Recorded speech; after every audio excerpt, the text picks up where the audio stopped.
L'actualité à la une ce matin. L'Université Polytechnique de Bobo attend ses premiers médecins demain. La première promotion est devant le jury pour présenter ses résultats de recherche. Vous le verrez dans cette édition. Et puis la Confédération générale des travailleurs du Burkina cherche un successeur à Tolé Sagnon. L'organisation syndicale qui fête ses 25 ans cette année est en congrès depuis hier à Ouagadougou. Bilan de ses activités et renouvellement des instances dirigeantes sont à l'ordre du jour. Bonjour et bienvenue au 13h15 de la télévision du Burkina. La Semaine nationale de la citoyenneté s'est invitée au point de presse du gouvernement. Le ministre Julie Prudence-Nigna a fait le bilan à mi-parcours. La dissolution des conseils municipaux de 6 communes a aussi retenu l'attention des journalistes. Frédéric Etienne Bassenga. Julie Prudence-Nigna, ministre des Droits humains et de la promotion civique, fait le bilan à mi-chemin de la 10e édition de la Semaine nationale de la citoyenneté, placée sur le thème « Droits humains, citoyenneté et revendications sociales, quelle convergence pour une société de paix ». Débutée le 22 novembre dernier et prévue pour s'achever le 29 de ce mois, cette semaine suscite de la satisfaction, mais aussi et surtout dégage déjà des perspectives. Nous devons dire que nous sommes satisfaits de la mobilisation qui a déjà été faite. Parce que, prenant exemple sur les conférences, nous avons plus au niveau des élèves, donc la jeunesse purement scolaire, nous avons plus de 600 élèves qui ont participé aux conférences que nous avons organisées avant-hier et hier.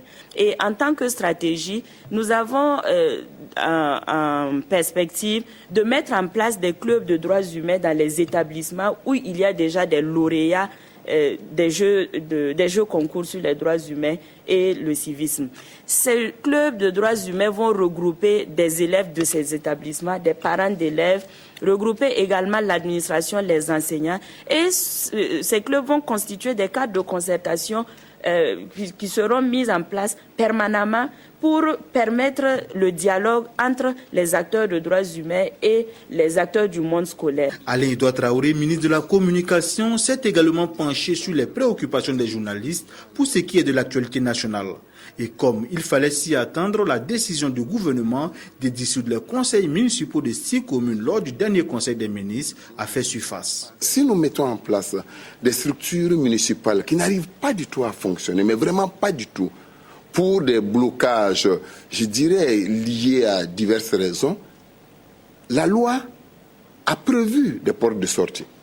Alors, le gouvernement avait une responsabilité, soit d'assumer conformément à la loi et aux textes qui existent, et ses charges, à savoir trouver des solutions, soit d'assister à des situations qui peuvent durer 1 année, 2 ans, 3 ans, 4 ans, 5 ans. Je ne pense pas que c'est ce qui est recherché par les citoyens de ces communes. Ce que les citoyens de ces communes-là souhaitent, c'est d'avoir un conseil municipal qui se réunit régulièrement, qui adopte un budget, qui envisage les actions de développement et qui agit sur le terrain. Cela était impossible dans le cadre des communes qui ont été dissoutes. Et je pense que cette dissolution n'est nullement arbitraire et s'est fait dans le cadre strict du respect et de la légalité républicaine. Pour Alain Edouard Traoré, ces mesures n'entraîneront pas une spirale dans les années à venir. Elles ont été prises pour permettre à ces localités de tourner la page aux querelles et de se projeter vers le développement. Sinon, oui. Près de 350 délégués de la CGTB en congrès à Ouagadougou. La Confédération générale des travailleurs du Burkina fait le bilan de ses activités.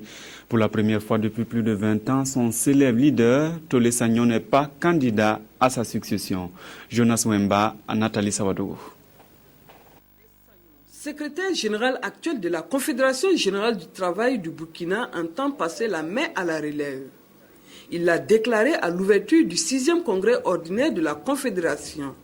7 ans après le précédent, voici venue la 6e assise de la Confédération générale du travail du Burkina. 4 jours durant, les congressistes vont dresser le bilan des 25 ans de vie et de lutte de la structure. Ils feront le point de la mise en œuvre des recommandations du 5e congrès de 2006. C'est aussi un cadre pour eux de renouveler le bureau et de réfléchir sur le thème des 25 ans d'existence de la structure. Élevons notre niveau de conscience politique et syndicale pour défendre conséquemment les intérêts des travailleurs et du peuple. C'est sous ce thème donc que se déroule le présent congrès. Les délégations syndicales venues des contrées du Burkina et de l'étranger, à savoir du Niger, du Bénin, de la Côte d'Ivoire, du Sénégal, de la France et de l'Allemagne, ont décrié la précarité dans laquelle vivent les travailleurs. Ils sont unanimes sur un point. Les gouvernants se doivent d'améliorer leurs conditions de vie. Le congrès prend fin le samedi 30 novembre prochain. De son côté, Paul Ginès n'est plus le directeur général de l'Institut international de l'ingénierie, de l'environnement et de l'eau. Le conseil d'administration l'a démis de ses fonctions avant de se présenter hier à la presse. Amadou Amamaïga assure l'intérim, Cyril Yelemou et Adama Koulibaly.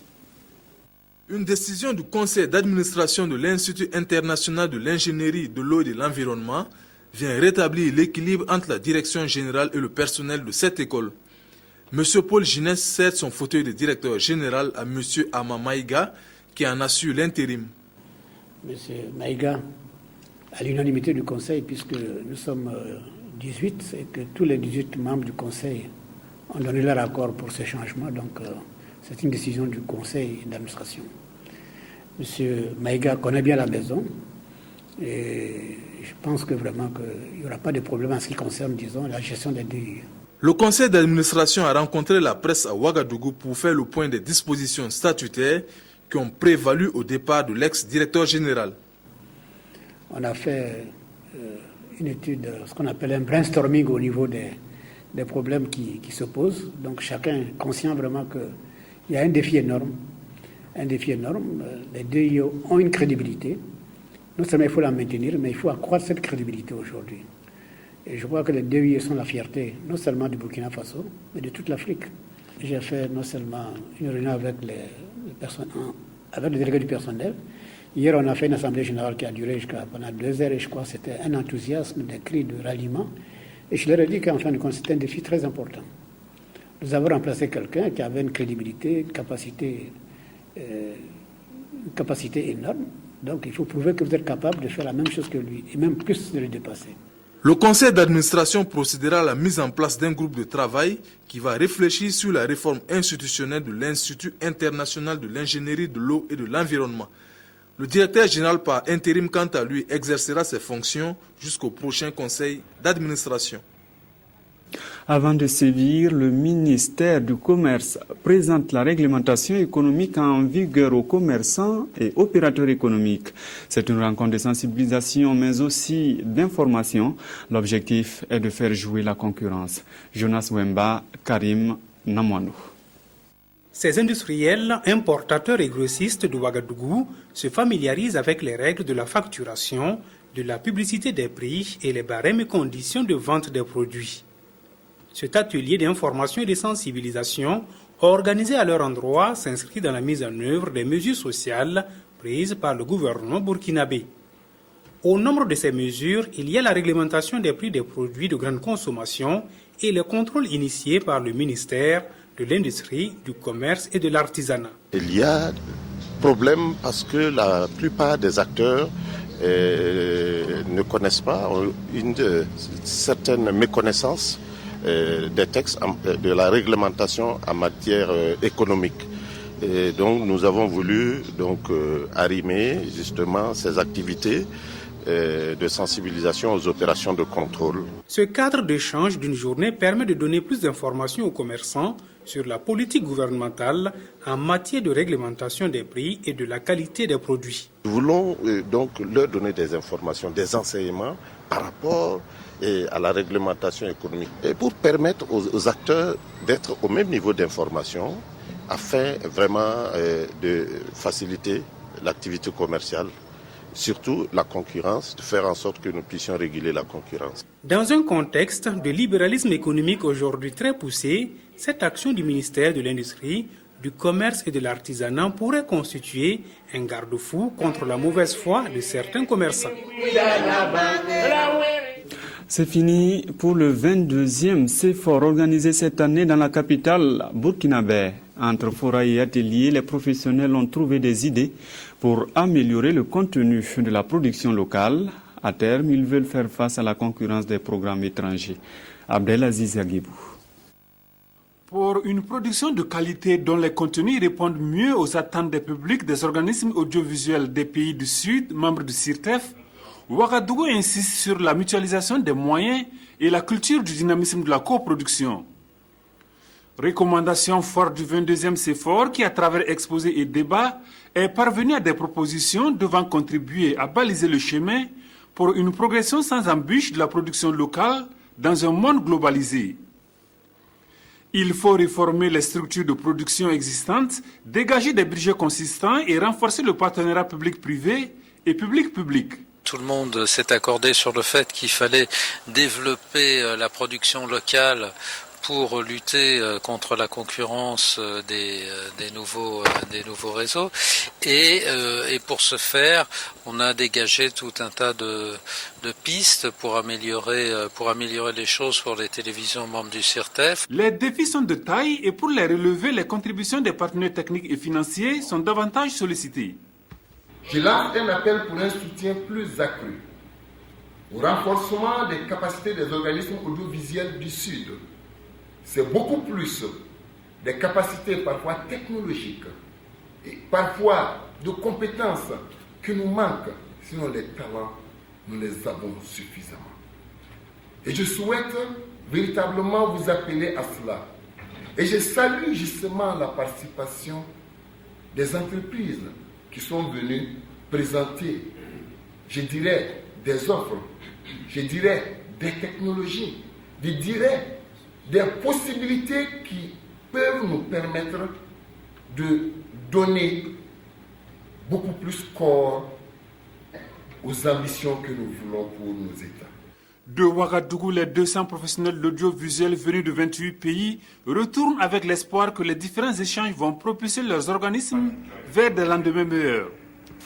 Ce CEFOR a comblé nos attentes parce que nous sommes sur le chemin. On a parlé de miser sur la production locale, on a parlé de la coproduction, de la bourse, la production de l'audience et on a parlé également du web.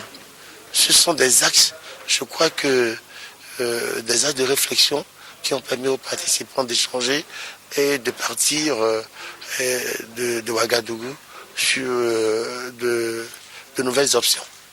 Il suffit d'y aller, il suffit de vouloir. On va essayer d'aller, de produire plus, mais surtout de produire mieux. Officiellement, la 22e édition du CEFOR est close. Cependant, les formations et autres activités inscrites au programme se poursuivent jusqu'au samedi 30 novembre. Dans l'actualité ce matin, pour la première fois, l'université de Bobo-Dioulasso va mettre à la disposition du ministère de la Santé des médecins. Demain, la première promotion de l'Institut des sciences de la santé prête serment pour servir la nation. Depuis hier, les 17 candidats passent devant les jurys pour défendre leur thèse de fin de formation. Ahadi Sandamba. Le jury décide de l'admettre avec la mention très honorable et félicitations du jury. C'est le couronnement de 8 années d'études passées à l'Institut supérieur en sciences de la santé INSA de l'Université polytechnique de Bobo-Dioulasso. L'impétrante ici, c'est Patricia Ouedraogo qui vient de passer haut les mains cette épreuve de soutenance en thèse de doctorat d'état en médecine. L'une des premières de cet institut de formation et c'est la satisfaction totale pour la future doctoresse. C'est une très grande joie, une très grande fierté. Déjà, faire partie de la première promotion, c'est un très grand honneur. Nous avons jugé bon de mener cette étude-là pour montrer l'impact réel qu'a le faible de naissance sur la croissance de l'enfant, sur les différentes maladies qu'il fait et sur son développement psychomoteur, afin maintenant de proposer des stratégies de suivi plus spécifiques. Impact du faible poids de naissance sur la croissance, le développement psychomoteur et la morbidité au cours des 3 premiers mois de vie à Bobo-Dioulasso, tel est le sujet de cette thèse. Et pour le président de ce jury, la thèse de Patricia Ouedraogo serait un tremplin pour le Burkina Faso dans le domaine de la prise en charge des cas de faible poids de naissance.